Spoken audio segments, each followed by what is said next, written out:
Breaking చూస్తున్నాం. పహల్గాం ఉగ్రదాడి బాధిత కుటుంబాలకు జమ్మూ కశ్మీర్ సర్కార్ పరిహారం ప్రకటించింది. మృతుల కుటుంబాలకు 10 లక్షల చొప్పున పరిహారం ఇవ్వనున్నట్లు తెలిపింది. మరోవైపు పహల్గాం ఉగ్రదాడి ప్రదేశానికి అమిత్ షా వెళ్లారు. సంఘటనా స్థలాన్ని అమిత్ షా పరిశీలించారు. పహల్గాం ఉగ్రదాడికి పాల్పడిన ముష్కరుల ఊహా చిత్రాలను భద్రతా దళాలు విడుదల చేశాయి.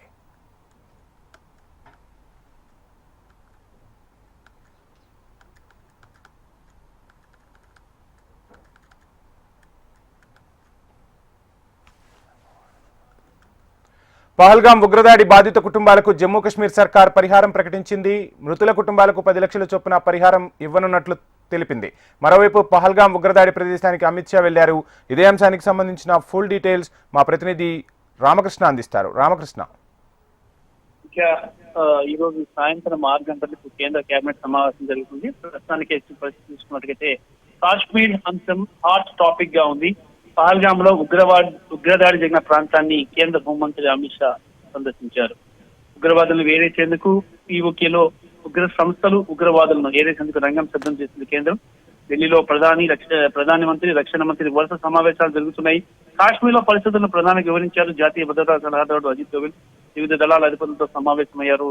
రక్షణ మంత్రి రాజ్నాథ్ సింగ్ మరి పహల్గామ్ ఉగ్రదాడి ప్రభుత్వం తీసుకున్న చర్యలు అఖిల పక్షానికి వివరించేందుకు కేంద్రం సిద్ధమవుతుంది. మరి తాజా పరిస్థితి చూసుకున్నట్టుగైతే కేంద్రం ఈ అంశాన్ని చాలా సీరియస్ గా తీసుకుంది. ఆషామాషిగా వదిలేయడం లేదు. గతంలో పుల్వామాలో జరిగినప్పుడు ఏ విధంగా స్పందించిన దానికి 10 రెట్లు ఎక్కువగా స్పందిస్తుంది. మరి చాలా మంది తెలుగు వాళ్ళు కూడా అక్కడ చిక్కుకుపోయారు. ఇప్పటికే ఈ క్షణం ఏం జరుగుతుందన్న ఆందోళనలో ఉన్నారు. భద్రతా దళాలు అప్రమత్తమై భరోసా ఇస్తున్నా వీరు మాత్రం ఆందోళనలోనే ఉన్నారు. అక్కడున్న వారిలో తెలంగాణ పర్యాటకులు 80 మంది తెలంగాణ పర్యాటకులు అంతా ఉన్నారు. వీరంతా ప్రస్తుతం శ్రీనగర్ లో ఒక హోటల్లో ఉన్నారు. వీరంతా జమ్మూ కాశ్మీర్ పర్యాటక ప్రాంతాలు వివరించేందుకు రాష్ట్రంలో పలు జిల్లాల నుంచి మంగళవారం శ్రీనగర్ వెళ్లారు. ఉదయం 7 గంటలకు వీరంతా జమ్మూకు బయలుదేరారు. ఉదయం 10:30 గంటలకు జమ్మూకు చేరుకున్న వీరికి మధ్యాహ్నం 3 గంటలకు శ్రీనగర్ చేరుకున్నారు. ఉగ్రదాడితో కర్ఫ్యూ విధింపుతో వీరంతా ఒక హోటల్లోనే ఉండిపోవాల్సిన పరిస్థితి ఏర్పడింది. షెడ్యూల్ ప్రకారం బుధవారం వీరంతా పహల్గాం పర్యటనకు వెళ్లాల్సి ఉంది. ఈ నెల 26 వరకు టూర్ ముగించుకుని తిరిగి స్వస్థలాలకు రావాల్సి ఉంది. ఉగ్రదాడితో పర్యాటకులందరూ శ్రీనగర్ లోని ఒక హోటల్లో చిక్కుకుపోయారు. ఇక జమ్మూ కాశ్మీర్ లో ప్రస్తుతం నెలకొన్న పరిస్థితుల నేపథ్యంలో తక్షణం తమను స్వస్థలాలకు చేర్చాలని వీరంతా ప్రభుత్వాన్ని విజ్ఞప్తి చేస్తున్నారు. శ్రీనగర్ లో చిక్కుకున్న వారిలో హైదరాబాద్, మెదక్, వరంగల్, మహబూబ్ నగర్, నల్గొండ జిల్లా వాసులు చాలా మంది ఉన్నారు. మరి మంగళవారం జరిగిన దాడిలో హైదరాబాద్ లోని కోటిలోని సబ్సిడరీ ఇంటెలిజెన్స్ బ్యూరో కార్యాలయంలో సెక్షన్ అధికారిగా విధులు నిర్వహిస్తున్న మనీష్ రంజన్ ఉగ్రవాదులు హతమార్చారు. ఐడి కార్డు చూసిన అనంతరం భార్య, 2 పిల్లలను ముందే ఆయన్ని కాల్చి వాళ్ళిద్దరి ముందే ఆయన్ని కాల్చి చంపారు. మరోవైపు ఆంధ్రప్రదేశ్ నుంచి విశాఖ వెళ్లిన విశాఖ వాసి చంద్రమౌళి కూడా ముష్కర్ల తుపాకీ గుళ్లకు బలయ్యారు.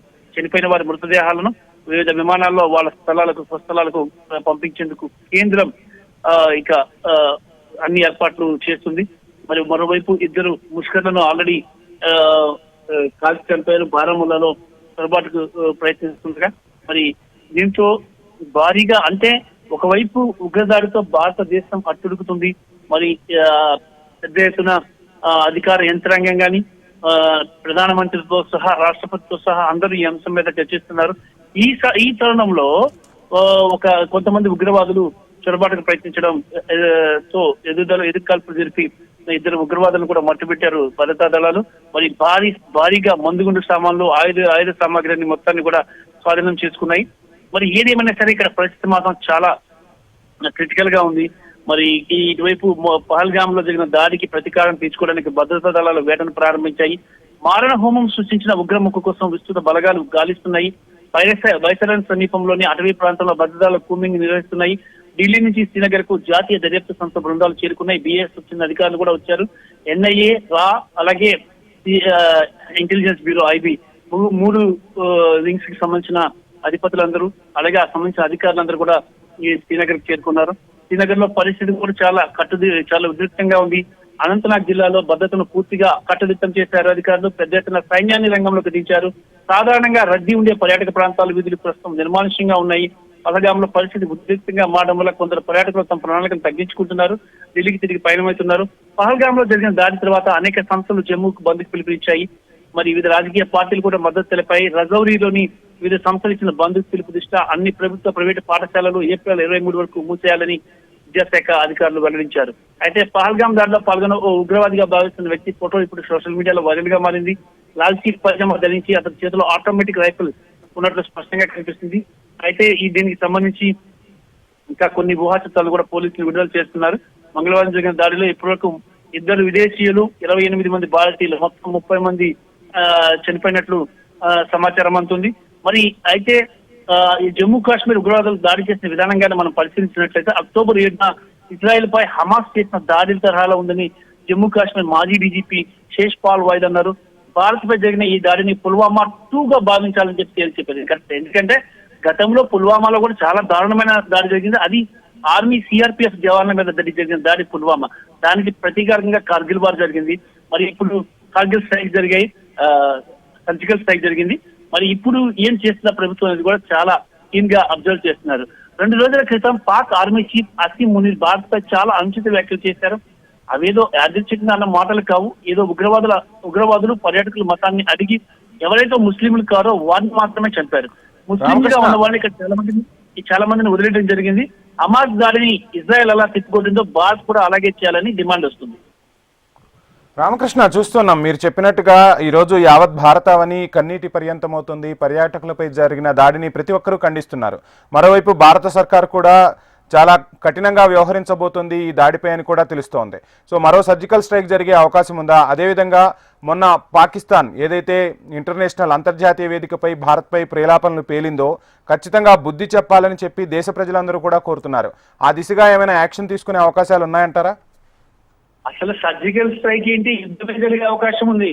ఎందుకంటే ఇప్పుడు ఆల్రెడీ మొత్తం అంతా చాలా పెద్ద ఎత్తున చర్య జరుగుతుంది. దీని వెనుక పాక్ హస్తం ఉందంటే మాత్రం కంపల్సరిగా పాక్ పై యుద్ధం ప్రకటించే అవకాశం కూడా లేకపోలేదు. ఎందుకంటే ఇప్పటికే పాక్ ని అనేక సార్లు వార్నింగ్ ఇస్తుంది. పుల్వామా దాడికి కూడా పాకే కారణం.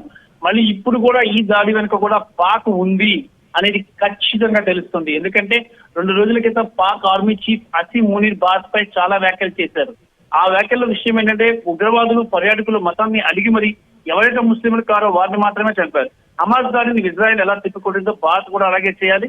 వాస్తవానికి ఈ ఉగ్రదాడిని పాకిస్తాన్ సైన్యం ప్రారంభించింది. ఎందుకంటే దాడి చేసింది ఉగ్రవాదులు కాదు, ఉగ్రవాద ముసుగులోని పాకిస్తాన్ సైన్యంలోని ఎస్ఎస్జి స్పెషల్ సర్వీస్ గ్రూప్ కమాండోలు ఈ దాడికి పాల్పడ్డారు. ఇది ఒక ప్రణాళిక ప్రకారం జరిగిన దాడి.